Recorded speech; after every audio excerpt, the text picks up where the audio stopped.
We're talking about purity and impurity. And I know this is such a riveting subject.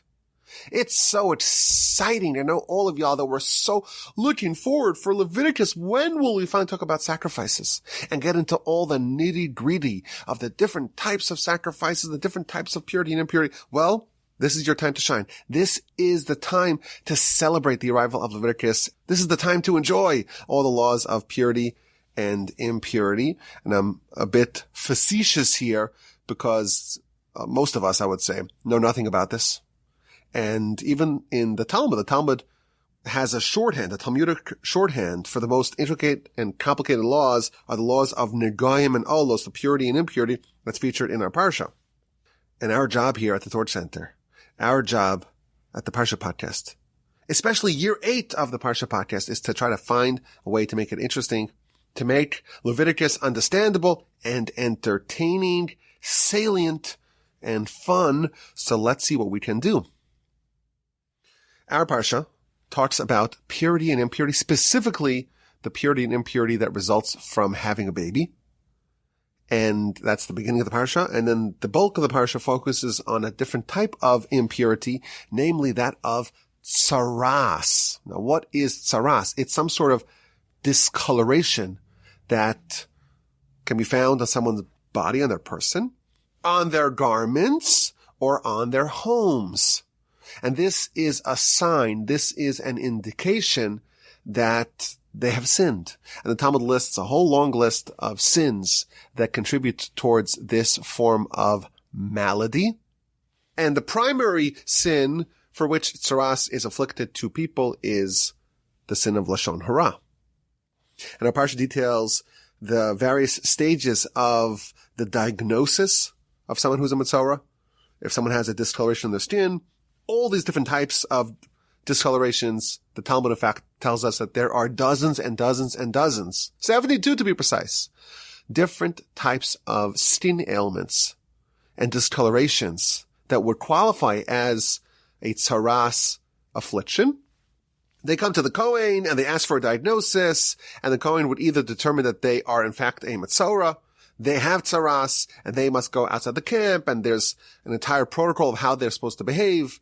They have to tear their garments, and they have to let their hair grow out, and they have to behave as a mourner, and they have to cover their mouth, and they have to declare, I'm a tummy, I'm an impure person, and hopefully that process will cause them to repent, and then the Kohen will revisit them in their quarantine and see if the skin ailment has changed, because this skin ailment is only the byproduct of a sin. If that sin is remediated, if that sin is atoned for, well, then the skin ailment, the tzaraas, will go away as well. And that's their job when they're out, and they're out of the community. They're a pariah. They're ostracized. They are alone. They are in seclusion. And they're following the protocol of the Metzora. That will hopefully get them to repent. And once they solve the underlying cause, the sin that contributed towards this ailment, well, then the ailment itself, the symptom, will go away as well. That's the main subject of our Parsha and next week's Parsha, Parshas Metzora. Again, most years are put together. This year, because it is a leap year, they are separated. And the 3 segments that I prepared for you today for this Parsha podcast, they all relate to tzaraas, this type of impurity, the impurity that typically comes because of lashon hara. And the section begins, chapter 13, Adam, a person, tia be'or besaro, when he has on the skin of his flesh. He has the se'es, or sapachas, or baheres, different types of skin ailments that may in fact be tzaraas. And they come to the Kohen has to evaluate, he has to look at it, he has to assess it, and determine whether or not it's real tzaraas. Is it maybe tzaraas? Well, let's wait till next week, or maybe it's actually tzaraas. You have to go outside the camp and follow the protocol and so on. That's how our Parsha begins. Or not the Parsha, but the section that talks about tzaraas, how it begins. But if you read this verse very carefully, this is chapter 13, verse 2, it seems like there's an extra word. Tzaraas, of course, could be found on your skin. It could be found on your garments. It could be found on your home. Now this section begins with tzaraas on your skin. Well, the Hebrew word for skin is or. Now, or also means light, but or with an aleph means light, or with an ayin means skin. But the verse doesn't say when you find some sort of discoloration on your skin, it says be'or bisaro, the skin of your flesh. Now the truth is, the verse could have said, when you find any one of these things, the se'es, the sapachas, the baheres, and so on, these are different names for different types of ailments. It could have said quite simply, if I say someone has a rash, you know that rash is on their skin. So the verse seems to have a few extra words. It could have said, well, a person has a rash. It says, it's not what it says. It says a person who has a rash on the skin of their flesh. It seems like there's a few extra words here. There's some redundancy here. There's some extraneous words. And as we know from year 8 of the Parsha Podcast, whenever we see some extra words in a verse, if the verse could have omitted it, it would have. And thus every word is teaching us something. Every word has some sort of secret, has some sort of lesson for us. So why does this verse that introduces our subject, why does it have the apparent extra words, be'or bisaro, you have a rash, that should be enough. Why does it say you have a rash on your skin of your flesh? That is the question that the Or HaChaim, one of the great commentators on the Torah, that he asks. And his answer is unbelievable. Amazing. Moshe is talking to the Jewish people. And he's telling them about this incredible idea that you could have a physical manifestation for your spiritual misdeed. Tzaraas is not a skin ailment. And in fact, all the commentators talk about this and stress this point. It's not a skin ailment. It's not something you need to go to the dermatologist for. It is a physical manifestation of a spiritual blemish. When someone sins, someone does something that affects their soul, typically, certainly for us, there are no physical signs, there are no physical manifestations of that misdeed. And that's maybe why we ignore, or we tend to ignore. We're susceptible to ignoring the spiritual realm because we don't see it. We don't interface with it on a sensory level. So it's conceptual, it's abstract, it's distant from us. It's spiritual, you call it. It's not real. And if it is real, it's real, but we have to kind of make a leap to view it as such. When the Jewish people are on a very high level, when they are living on such a spiritually lofty plane, and they view the spiritual realm as being real and even more real than the physical domain, and the Ramban adds that being the land of Israel, when they're absolutely at their peak, then they have the tremendous benefit of seeing physical manifestations of spiritual standings. The spiritual realm is not invisible to them. When we do a sin, our soul is damaged, our soul is injured, our soul is blemished, our soul is impacted. But we are not necessarily aware of it. The Jewish people, when they were at their peak, they had this tremendous gift that the Almighty said to them, okay, when you do something wrong, I'm going to send you a message.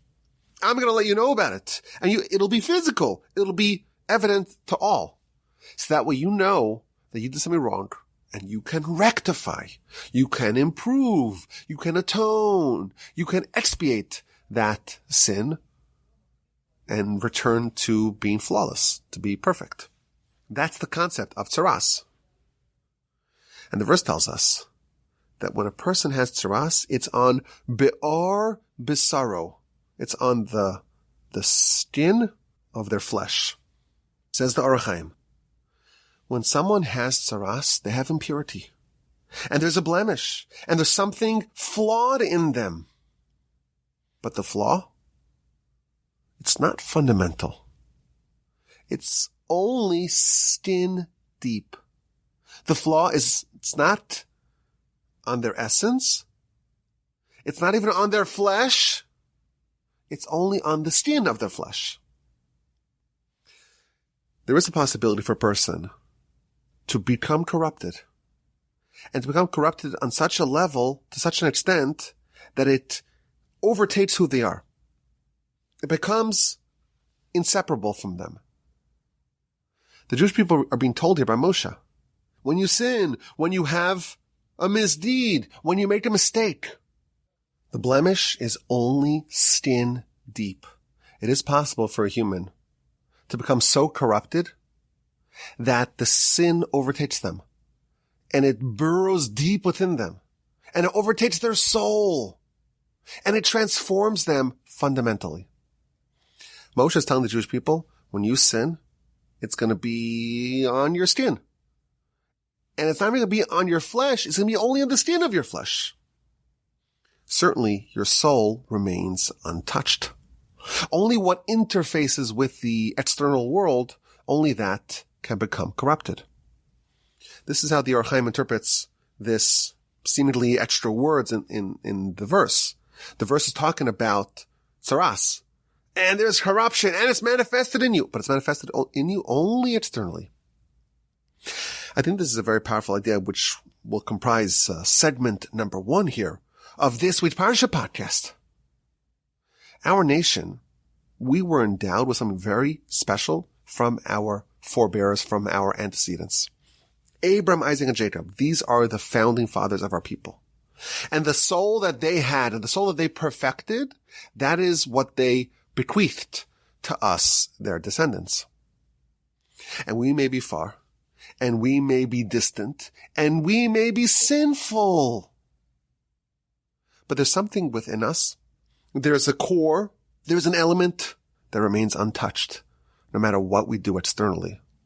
There is a flicker of inextinguishable holiness that lies within each and every one of us, and that cannot be eliminated.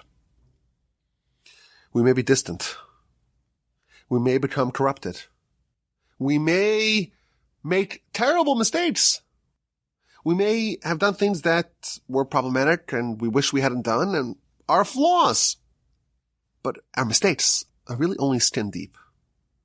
Because once you go to our essence, you discover something very special about us. You discover the fact that we descended from Abraham, Isaac, and Jacob, and we are the nation of God, and we were redeemed from Egypt, and we ate the manna for 40 years, and our ancestors frequented God's holy temple. And we have a soul that's capable of changing the whole world. That is our essence, and that will remain untouched.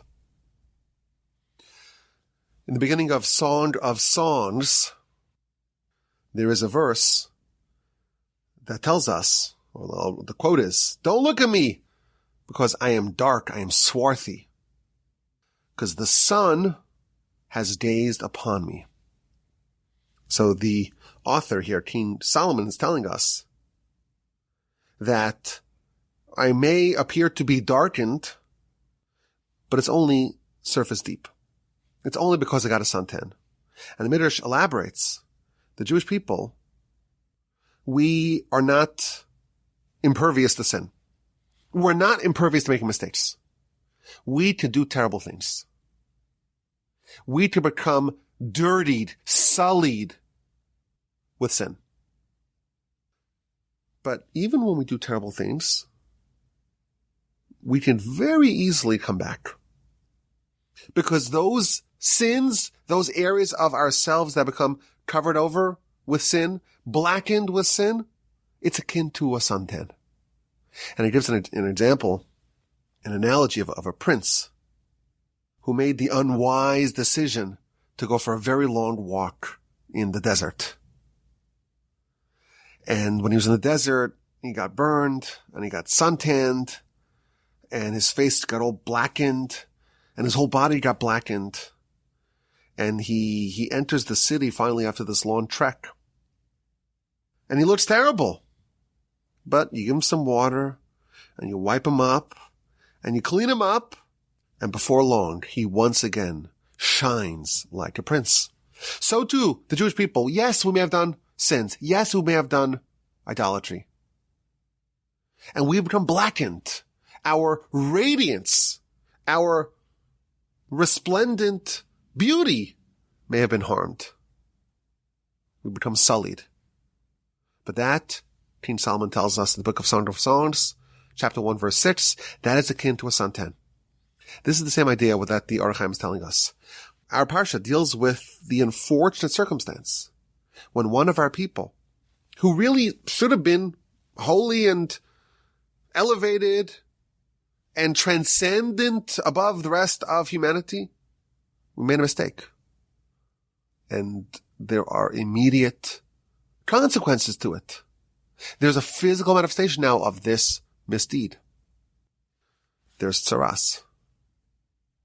But even then, the verse highlights it's only ba'or b'soro. It's only on the skin of their flesh. All of us, at our core, we're still part of this great fraternity of Abraham, Isaac, and Jacob. The people who are at the vanguard of trying to change the world. The people who are God's emissaries and representatives in the world. The people who have this incredible soul, this fire within us that burns so strongly. I saw a quote this week that I really liked from John Steinbeck, the great American writer. He said that socialism never took root in America. Socialism was very popular elsewhere, but not here. Why not? Because the poor see themselves not as an exploited proletariat, but as temporarily embarrassed millionaires. If you're American, you have the American spirit. I'm going to be a millionaire. I'm going to make it big. And well, right now I'm poor and I'm embarrassed by the fact that I really should be a millionaire and I'm not. That's the American mindset. And that's why socialism doesn't work over here. That is a parallel to how we really are as a nation. We're temporarily embarrassed princes and princesses. We're all the Almighty's representatives in the world. We're all the people that the Almighty said, you are mine, and I'm committed to you forever. We are all part of this kingdom of priests and a holy nation. We're the best of the best. And yes, we may be temporarily embarrassed princes, but we're princes nonetheless. And the verse is highlighting this. Yes, we may have sinned. Yes, we may have become corrupted, but it's only ba'or b'soro. It's only on the skin of our flesh. Idea number one, a nice idea to get us started and warmed up here on the Parsha Podcast. Here is segment number 2. Now, this is an example of a Torah idea that you and I, we can never hope to emulate this. This is an example of one of the earlier sages operating on such a different level than us. Only someone who's operating on a different level and who has total, absolute mastery over the entire Torah. Only someone like that can even conceive of such an idea. Our Parsha deals primarily with tzaraas. And there are many people, well, not many people, but there are a selection of people who had tzaraas that we know of historically. And one of them was actually a non-Jew, a foreign general, a general of Aram, and his name was Naaman.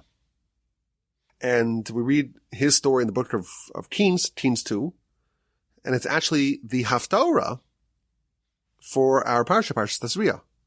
It tells the story of this Naaman, and he has tzaraas, and he has a hostage, a captive, a Jewish captive girl, and he has tzaraas and no one could heal him. And this girl tells him, well, go to the Jews, go to their prophets, and they'll heal you. So he travels to Elisha. He's this very important general. And Elisha tells him to go wash in the Jordan River 7 times. He does that, and he is healed. That's the story told in the Haftarah about Naaman's tzaraas and how it was ameliorated. Now, this is a very different system than the one that's outlined in our Parsha. In our Parsha, we tell of someone who has tzaraas, and it goes to the Kohen diagnoses it, tells him to be quarantined for 7 days, go outside the camp, rip your garments, let your hair grow out, cover your mouth, announce that you're tamei, announce that you're impure. That's not the protocol that Elisha put Naaman on. He gave him a very different prescription for how to heal his tzaraas. So here's the question. How did Elisha know that this is the proper protocol to heal Naaman's tzaraas? Listen to this calculation. Listen to this genius calculation. The word Naaman, so that's the name of this general, this foreign general that came to Elisha. But that name, Naaman, starts with the letter Nun and ends with the letter Nun. So Naaman. It starts with Nun, ends with Nun. There are only 3 verses in the entire Torah that start and end with the letter Nun. Now again, you and I today, maybe with computers, we can figure this out.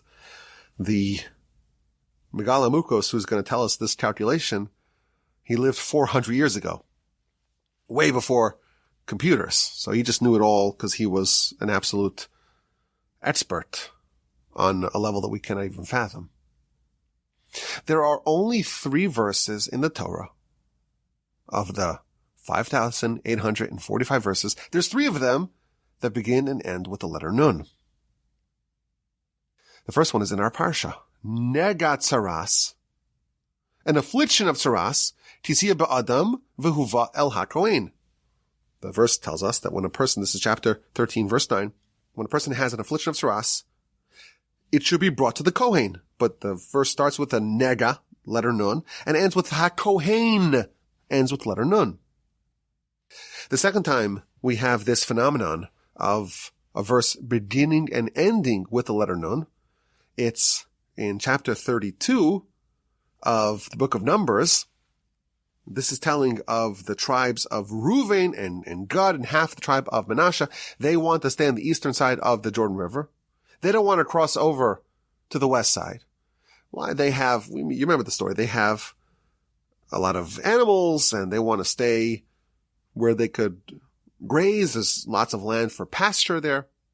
So they want to stay on the lands of Sichon and Og, the lands that were conquered on the east side of the Jordan. And Moshe was upset with them. How could it be that your brothers will go to war and you're going to stay over here? It's not fair. And they say, no. We're going to go. We'll go and we'll lead, in fact, the conquest of the west side of the Jordan. And then we'll come back.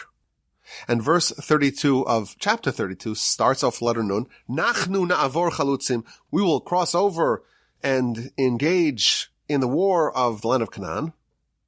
And then we'll maintain our ancestral lands on the east bank of the Jordan. And again, that ends me'ever layardain. So it starts off nachnu with the letter Nun and ends me'ever layardain, the letter Nun. That's the second time that it appears. And the third time that it appears is in chapter 18 of the book of Devarim, Deuteronomy, verse 15. It's talking about future prophets.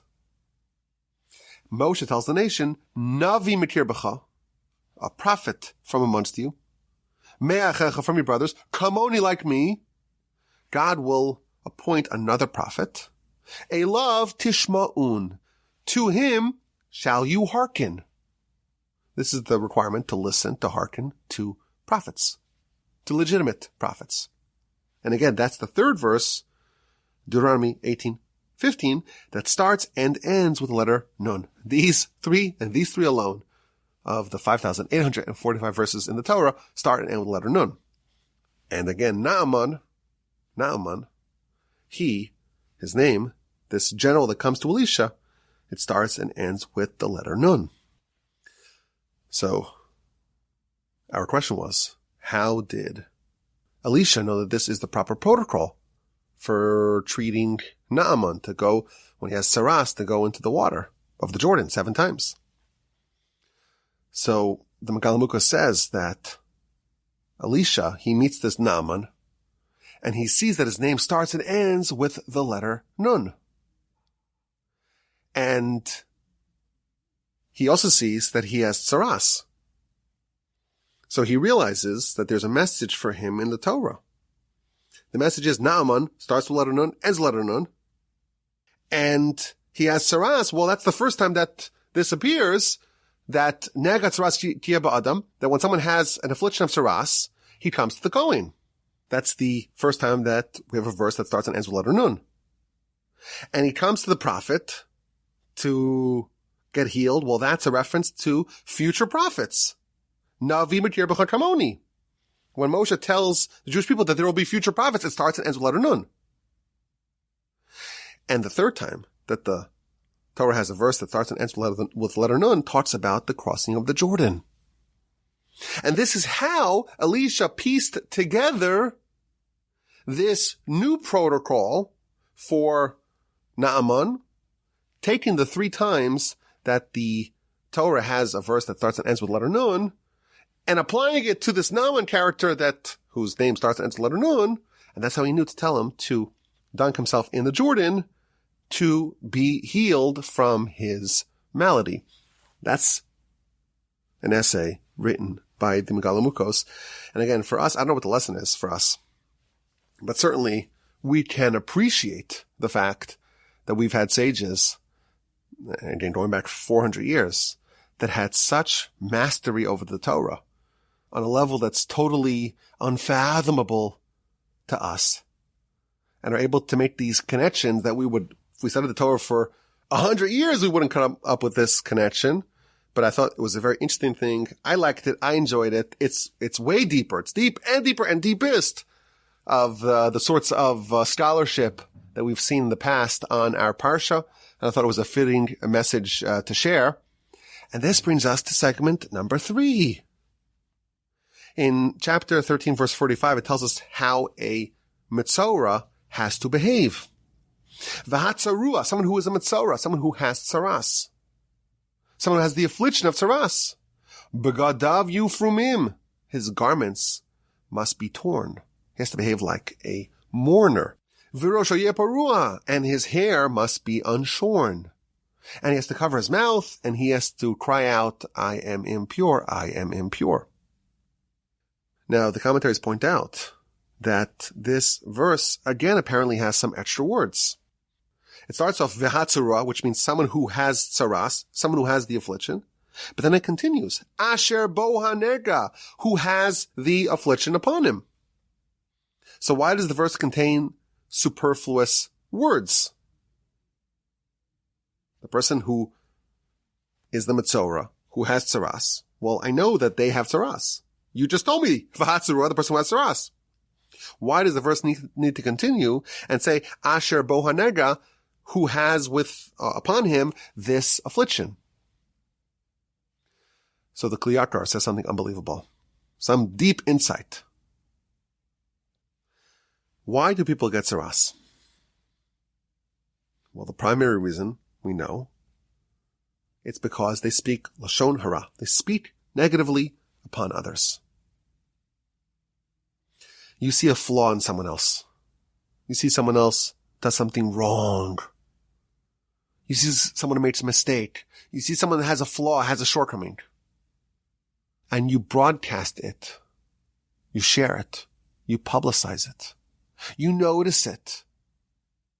And you say, this is something that they have wrong with them, and I want to share it. I want to proliferate it. That's how someone who speaks lashon hara, how they operate. The Talmud tells us that whenever you find something wrong with someone else, and you label them as flawed, and you declare their malady to all, you publicize that. The Talmud tells us, kol ha-posel, whenever you disqualify someone because they have a flaw, bimumo posel. It's only because you have that same identical flaw, only because you yourself are afflicted with that misdeed, with that shortcoming. That's the only reason why you're disqualifying them with that shortcoming. And thus, there's a deeper way to read the verse here. Someone who has tzaraas, the Metzora, asher bo hanega, that has that affliction. It's not referring to the affliction of tzaraas, but to the affliction of the flaw, of the shortcoming, of the malady that they tried to pin on someone else. only because you had this same flaw? That's the only way you found this flaw in others. The essence of Lashon Hara is v'hatzaru asher bo hanega. The person who has tzaraas, who has that same affliction, that same malady, the same shortcoming and flaw that they found in others. The essence of Lashon Hara is projection. You are disqualified by the same manner that you tried to disqualify others. Of course, this is all subconscious. We're not aware of our own flaws. In fact, we have a very hard time finding our own flaws. We're not aware of it, but deep within ourselves, in the recesses of our innards, we know that there's something wrong with us. We all have flaws. We all have areas that we need to improve in. And we have a tendency to express it upon others, to project our own shortcomings, to project it outwardly on someone else. And this is what our sages are revealing to us here. We all struggle to not say negative things about other people. It's much easier for us to find flaws and faults and shortcomings and problems with others than it is for us to find it with ourselves. And our sages are telling us, kol ha-posel, you disqualify someone else, bimumo posel. When you have tzaraas, asher bo hanega, that flaw, that affliction that you thought, that you pointed out in someone else, you actually have it yourself.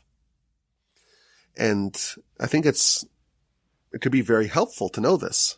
It could be very beneficial. Because when you constantly find other people that are angry, that are unkind, that are not generous, that maybe are a bit impatient, that are flawed in whatever way, the kinds of flaws that you notice in others are actually a reflection of flaws that you have within yourself. That's what our sages are telling us. And this is a revolutionary insight. You find flaws in others. The type of flaws that you find in others are the ones that you have within yourself. And thus, if we want to engage in the dark arts of self-discovery, one of the ways that we can do it is by finding the type of flaws that we see in others. Because whenever we see flaws in others, that's actually a reflection of what we have within ourselves. And instead of projecting it outwardly and announcing it to the world and engaging in Lashon Hara, in taking our tongue and speaking it, we make a mental note of it. And we say, oh, that's probably something I have within myself that I need to improve upon. We have someone who speaks Lashon Hara, and they found some flaw, some shortcoming, some affliction in someone else. And they said it. They have tzaraas. And the Torah tells us that hatzarua, the person who has tzaraas, asher bo hanega, that has that flaw, that same flaw that they tried to pin on someone else. You rip your garments. You let your hair grow out. You behave as a mourner. You declare upon yourself, I am impure. You are sent out of the camp. You're in solitude. You're in isolation. And you're a pariah. No one wants to get close to you. Part of your process of atonement and cleansing yourself of this flaw is to ponder and to think where it came from. And perhaps, who knows, perhaps it may have come from within. A very deep and penetrating insight here in the verse that tells us that when you have tzaraas and when you found flaws in someone else, asher bo hanega, the affliction was actually within you. Again, these are hard parshios to go deep and deeper into, because there are lots of laws that are so intricate and ones that we may find to be a bit technical and not so interesting. But we have here some lessons that maybe we can take with us. Our sins, our flaws, they are within us, but they're only surface deep. They're only ba'ar basar, only on our skin. The skin of our flesh, not internally. Internally, we are very special. We may have become blackened and darkened with sin, but that's like a sunburn.